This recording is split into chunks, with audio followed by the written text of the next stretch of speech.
ಒಬ್ಬ ಬೇಕೂಫ ಅವರು. ಬಹುತೇಕ RSS ಕಾರ್ಯಕರ್ತರು ಟೋಪಿ ಹಾಕೊಂಡು ಮುಸ್ಲಿಂ ಸಮುದಾಯದ ವೇಷವನ್ನು ತೊಟ್ಟು ಬಂದು ಗಲಾಟೆ ಮಾಡಿರುವಂತ ನಮಗಿರುವಂತ ಮಾಹಿತಿ. ನನಗೆ ಎಂತೆಂಥ ನೋವಾಗಿದ್ದೇನೆಂದ್ರೆ, ರಾಷ್ಟ್ರೀಯ ಸ್ವಯಂ ಸೇವಕ ಸಂಘದ 400 ಜನರಷ್ಟು ಜನ ಮುಸ್ಲಿಮರ ಟೋಪಿ ಹಾಕೊಂಡು ಬಂದು ಪೊಲೀಸ್ ಸ್ಟೇಷನ್ಗೆ ಕಲ್ಲು ಹೊಡೆದರು.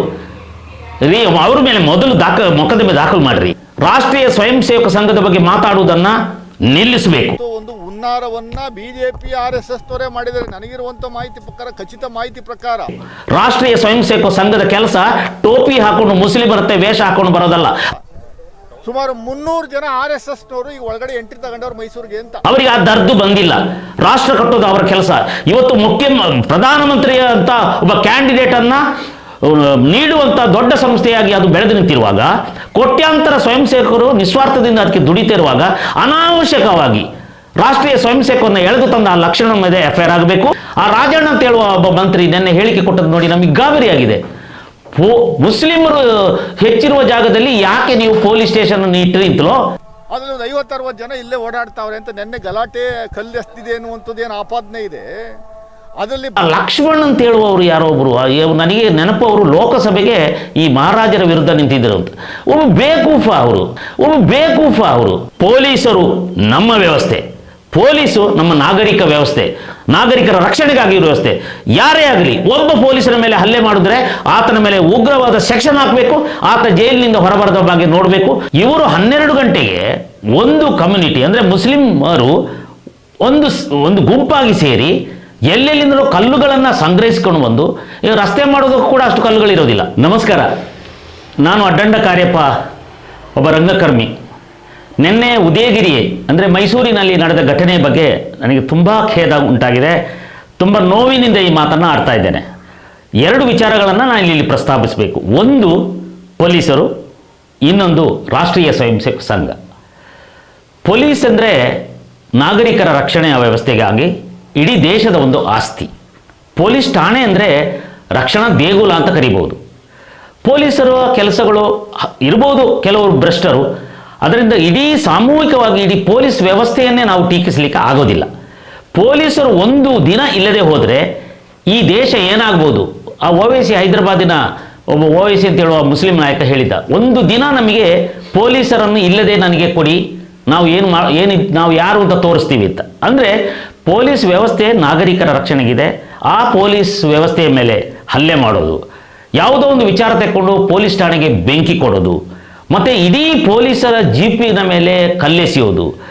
ಸುಮಾರು ಒಂದು ಘಟನೆ ಆದಾಗ ಸುಮಾರು 20ರಿಂದ 30ರಿಂದ 50ರಷ್ಟು ಪೊಲೀಸರು ಗಾಯಗೊಳ್ಳೋದು. ಏನಿದು? ಈಗ ನಾವು KG ಹಳ್ಳಿಯಲ್ಲಿ ನೋಡಿದ್ದೀವಿ, ಸೇಮ್ ಇದೇ ಗಲಾಟೆ. ಯಾವುದೋ ಒಂದು ವಿಚಾರಕ್ಕಾಗಿ ಹೋಗೋದು, ಪೊಲೀಸ್ ಸ್ಟೇಷನ್ಗೆ ಬೆಂಕಿ ಕೊಡೋದು. ಅಂದರೆ ಪೊಲೀಸರೇ ಇಲ್ಲದಿದ್ದರೆ ಮನೆ ನುಗ್ಗಬಹುದು, ಮನೆ ದಾಳಿ ಮಾಡ್ಬೋದು, ಕೊಲ್ಲಬಹುದು.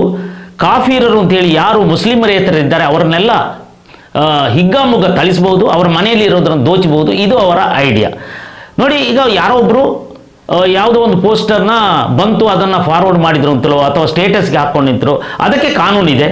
ಪೊಲೀಸರು ಸುಮೋಟೋ ತಗೊಂಡಿದ್ದಾರೆ, FIR ಮಾಡಿದ್ದಾರೆ, ಕಾನೂನಿನ ಕ್ರಮಕ್ಕೆ ಒಳಪಡಿಸಿದ್ದಾರೆ. ಅಲ್ಲಿಗೆ ಮುಗೀತಲ್ಲ.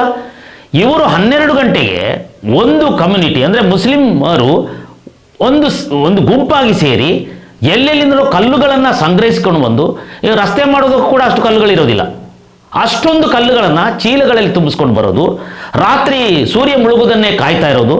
ಮತ್ತು ಸುಮಾರು 11 ಗಂಟೆಯ ಮೇಲೆ ಯಾರು ಜನಸಂಪರ್ಕ ಇಲ್ಲದಾಗ ಸುಮಾರು 2000ದಷ್ಟು ಮುಸ್ಲಿಮರು ಸೇರಿ ಆ ಪೊಲೀಸ್ ಠಾಣೆಗೆ, ಉದಯಗಿರಿ ಪೊಲೀಸ್ ಠಾಣೆಗೆ ಬೆಂಕಿ ಕೊಡೋದು, ಅಥವಾ ಸಿಕ್ಕ ವಾಹನಗಳಿಗೆ ಬೆಂಕಿ ಕೊಡೋದು, ಸಿಕ್ಕವರ ಮುಸ್ಲಿಮೇತರರ ಮೇಲೆ ಹಲ್ಲೆ ಮಾಡೋದು, ಕೊನೆಗೆ ಯಾರೂ ಸಿಗದಿದ್ದ ಪೊಲೀಸರನ್ನೇ ಥಳಿಸೋದು. ಏನಿದು? ಇದೇ ಪ್ರಕಾರ ಉತ್ತರ ಪ್ರದೇಶದಲ್ಲಿ ಆಗ್ತಾ ಇದ್ದು ಇದಕ್ಕಿಂತ ಘೋರವಾಗಿ ಆಗ್ತಾ ಇತ್ತು. ಆದರೆ ಯೋಗಿ ಆದಿತ್ಯನಾಥ್ ಅಂತ ಹೇಳೋ ಮುಖ್ಯಮಂತ್ರಿ ಬಂದ ಮೇಲೆ ಅಲ್ಲಿ ಯಾರೆಲ್ಲ ಇಂಥ ಕಿಡಿಗಳಿದ್ದಾರೆ, ಯಾರು ಬಂಗಿ ಸೇದ್ಕೊಂಡು ಇಂಥ ಕ್ರಿಮಿನಲ್ ಆಕ್ಟಿವಿಟೀಸಲ್ಲಿದ್ದಾರೆ, ಇವತ್ತು ಆ ಭಾಗದಲ್ಲಿ ಎಲ್ಲ ಕ್ರಿಮಿನಲ್ಗಳೇ ಹೆಚ್ಚಿರೋದು. ಇವರಿಗೆ ಸಪೋರ್ಟ್ ಕೊಡ್ತಾ ಇರುವ ಕೆಲವು ರಾಜಕಾರಣಿಗಳು ಇದರ ಫಲ ಇವತ್ತು ಅನುಭವಿಸ್ತಿದ್ದೇವೆ. ಇವತ್ತು ಇಡೀ ಸರ್ಕಾರ ಕೂಡ ಅವರ ಬೆಂಬಲಕ್ಕಿದೆ. ಆ ರಾಜಣ್ಣ ಅಂತ ಹೇಳುವ ಒಬ್ಬ ಮಂತ್ರಿ ನಿನ್ನೆ ಹೇಳಿಕೆ ಕೊಟ್ಟದ್ದು ನೋಡಿ ನಮಗೆ ಗಾಬರಿಯಾಗಿದೆ. ಮುಸ್ಲಿಮರು ಹೆಚ್ಚಿರುವ ಜಾಗದಲ್ಲಿ ಯಾಕೆ ನೀವು ಪೊಲೀಸ್ ಸ್ಟೇಷನ್ ಇಟ್ಟರಿ ಅಂತಲೋ, ಅಥವಾ ಒಬ್ಬ ಆರೋಪಿಯನ್ನ ಅಲ್ಲಿಗೆ ಯಾಕೆ ಕರ್ಕೊಂಡು ಬಂದ್ರಿ ಅಂತಲೋ. ಅಂದರೆ ಆ ಭಾಗದ ಏನಾದರೂ ಆ ಘಟನೆ ನಡೆದರೆ ಅಥವಾ ಕ್ರಿಮಿನಲ್ ಘಟನೆ ನಡೆದರೆ ಆ ಸ್ಟೇಷನ್ಗೆ ಕರ್ಕೊಂಡು ಬರ್ದು ಇನ್ಯಾವ ಸ್ಟೇಷನ್ಗೆ ಕರ್ಕೊಂಡು ಹೋಗಿ ಬರಬೇಕು? ಈ ರಾಜಣ್ಣ ಅಂತ ಹೇಳೋ ಮಂತ್ರಿ, ಆ ರಾಜಣ್ಣ ಅಂತ ಹೇಳುವವರಿಗೆ ಓಟ್ ಒಂದು ಬಿಟ್ಟರೆ ಬೇರೆ ಧ್ಯಾನ ಇಲ್ಲ. ಅವರಂಥ ಮಂತ್ರಿಗಳನ್ನು ಪಡೆದ ಕರ್ನಾಟಕ ಮಾತೆ ಧನ್ಯ ಅಂತ ಹೇಳಬೇಕಾ ಅಥವಾ ದುಃಖದಿಂದ ಆಳಬೇಕಾ ನಮಗೆ ಗೊತ್ತಾಗ್ತಾ ಇಲ್ಲ. ಇದು ಒಂದು ಇಡೀ ಪೊಲೀಸ್ ವ್ಯವಸ್ಥೆ ನಮ್ಮ ಆಸ್ತಿ ರೀ, ಕರ್ನಾಟಕದ ಆಸ್ತಿ. ಪೊಲೀಸರೆಂದರೆ ಯಾರು? ಕರ್ನಾಟಕದ ಆಸ್ತಿ, ದೇಶದ ಆಸ್ತಿ. ಇದರ ಮೇಲೆ ಅದು ನಾಗರಿಕರ ತೆರಿಗೆಯಿಂದ ನಡೆಸಲ್ಪಡುವ ವ್ಯವಸ್ಥೆ. ಇದರ ಮೇಲೆ ಏಕಾಏಕಿ ದಾಳಿ ಮಾಡಿ ಎಷ್ಟು ಹಾನಿ ಮಾಡೋದೆಂದ್ರೇನು? ಎಷ್ಟು ಜನರನ್ನು ಇವತ್ತು ನೀವು ಬಂಧಿಸಿದ್ದೀರಿ? ದಯವಿಟ್ಟು ಹೇಳಿ. ಇವತ್ತು CCTV ಇದೆ, ಅನೇಕ ವ್ಯವಸ್ಥೆಗಳಿದೆ. ಯಾರೇ ಗುಟ್ಟಲ್ಲಿ ಮಾಡೋಕ್ಕೆ ಏನೂ ಆಗಲ್ಲ, ಎಲ್ಲವೂ ಬಹಿರಂಗಗೊಳ್ಳುತ್ತೆ. ದಯಮಾಡಿ ಅವರಿಗೆ ಉಗ್ರವಾದ ಕೊಡಬೇಕು. ಮತ್ತು ಆ ಲಕ್ಷ್ಮಣ್ ಅಂತ ಹೇಳುವವರು ಯಾರೋ ಒಬ್ಬರು, ನನಗೆ ನೆನಪು, ಅವರು ಲೋಕಸಭೆಗೆ ಈ ಮಹಾರಾಜರ ವಿರುದ್ಧ ನಿಂತಿದ್ದರು ಅಂತ. ಒಬ್ಬ ಬೇಕೂಫ ಅವರು ಹೇಳೋದು ನನಗೆ ಎಂಥದ್ದು ನೋವಾಗಿದ್ದೇನೆಂದರೆ, ರಾಷ್ಟ್ರೀಯ ಸ್ವಯಂ ಸೇವಕ ಸಂಘದ 400 ಜನರಷ್ಟು ಜನ ಮುಸ್ಲಿಮರ ಟೋಪಿ ಹಾಕೊಂಡು ಬಂದು ಪೊಲೀಸ್ ಸ್ಟೇಷನ್ಗೆ ಕಲ್ಲು ಹೊಡೆದರು ರೀ. ಅವ್ರ ಮೇಲೆ ಮೊದಲು ಮೊಕದ್ದಮೆ ದಾಖಲು ಮಾಡಿರಿ, FIR ಹಾಕಿ ಲಕ್ಷ್ಮಣ್ ಅಂತ ಹೇಳುವ ಕಿಡಿಗೇಡಿಯ ಮೇಲೆ. ರಾಷ್ಟ್ರೀಯ ಸ್ವಯಂ ಸೇವಕ ಸಂಘದ 100 ವರ್ಷ ಆಗ್ತಾ ಬಂದಿದೆ. ಕೋಟ್ಯಾಂತರ ಸ್ವಯಂ ಸೇವಕರು ಇವತ್ತು ಭಾರತದಾದ್ಯಂತ ಇದ್ದಾರೆ, ವಿದೇಶಗಳಲ್ಲೂ ಇದ್ದಾರೆ.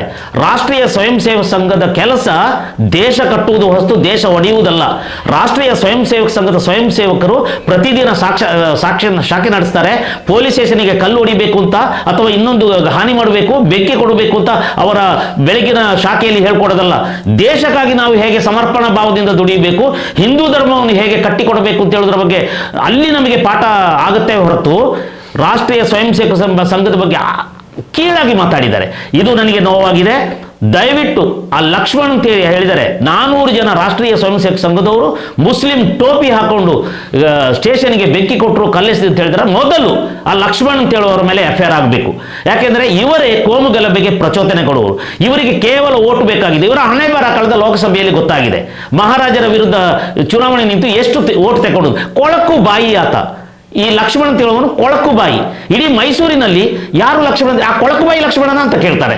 ಆದ್ದರಿಂದ ಈ ಕೊಳಕು ಬಾಯಿ ಲಕ್ಷ್ಮಣನ ಮೇಲೆ FIR ಮಾಡಬೇಕು, ಪ್ರತಾಪ್ ಸಿಂಹನ ಮೇಲೆ ಅಲ್ಲ. ಪ್ರತಾಪ್ ಸಿಂಹ ಪೊಲೀಸ್ ಸ್ಟೇಷನ್ಗೆ ಬೆಂಕಿ ಕೊಟ್ಟರು ಅಂತ ಹೇಳುವಾಗ ಓಡಿ ಬಂದು ಅವರು ಮೀಡಿಯಾ ಜೊತೆ ಮಾತಾಡಿದ್ದಾರೆ. ಅಷ್ಟೇ ಅವರು ಮಾಡಿದ ಕೆಲಸ. ಈ ಘಟನೆ ಆಗದಿದ್ರೆ ಪ್ರತಾಪ್ ಸಿಂಹ ಯಾಕೆ ಇಲ್ಲಿಗೆ ಬರಬೇಕು?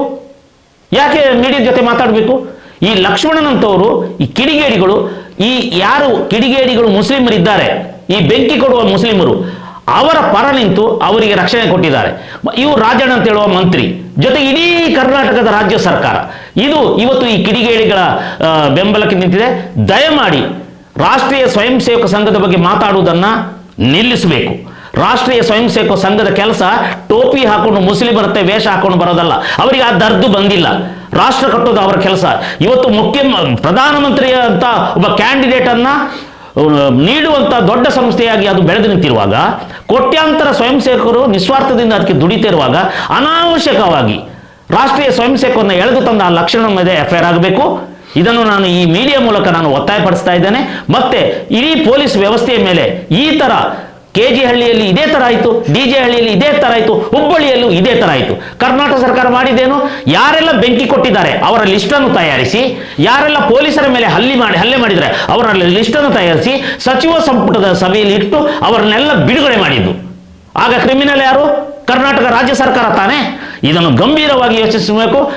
ಪೊಲೀಸರು ನಮ್ಮ ವ್ಯವಸ್ಥೆ, ಪೊಲೀಸು ನಮ್ಮ ನಾಗರಿಕ ವ್ಯವಸ್ಥೆ, ನಾಗರಿಕರ ರಕ್ಷಣೆಗಾಗಿ ಇರುವ ವ್ಯವಸ್ಥೆ. ಯಾರೇ ಆಗಲಿ ಒಬ್ಬ ಪೊಲೀಸರ ಮೇಲೆ ಹಲ್ಲೆ ಮಾಡಿದ್ರೆ ಆತನ ಮೇಲೆ ಉಗ್ರವಾದ ಸೆಕ್ಷನ್ ಹಾಕಬೇಕು, ಆತ ಜೈಲಿನಿಂದ ಹೊರಬರದ ಬಗ್ಗೆ ನೋಡಬೇಕು. ಇವತ್ತು ಏನು ಪೊಲೀಸರ ಮೇಲೆ ಹಲ್ಲೆ ಆಗಿದೆ, ಇವತ್ತು ಯಾರು ರಾಜಕಾರಣಿಗಳು ಅವರ ವಿರುದ್ಧ ನಿಂತಿದ್ದಾರೆ ಅವರೆಲ್ಲರ ಮೇಲೆ ಒಂದು ತನಿಖೆ ಆಗಬೇಕು. ಮತ್ತೆ ಯಾರು RSS ಮೇಲೆ ಆಪಾದನೆ ಮಾಡಿದ್ದಾರೆ ಆ ಲಕ್ಷ್ಮಣ್ ಅಂತ ಹೇಳುವಂಥ ಕಿಡಿಗೇಡಿಯ ಮೇಲೆ FIR ಆಗಬೇಕು, ಆತನನ್ನು ಕೂಡಲೇ ಬಂಧಿಸಬೇಕು ಅಂತ ನಾನು ಒತ್ತಾಯ ಮಾಡ್ತಾ ಇದ್ದೀನಿ. ನಮಸ್ಕಾರ. ಇದು ರೈಟ್ ನ್ಯೂಸ್.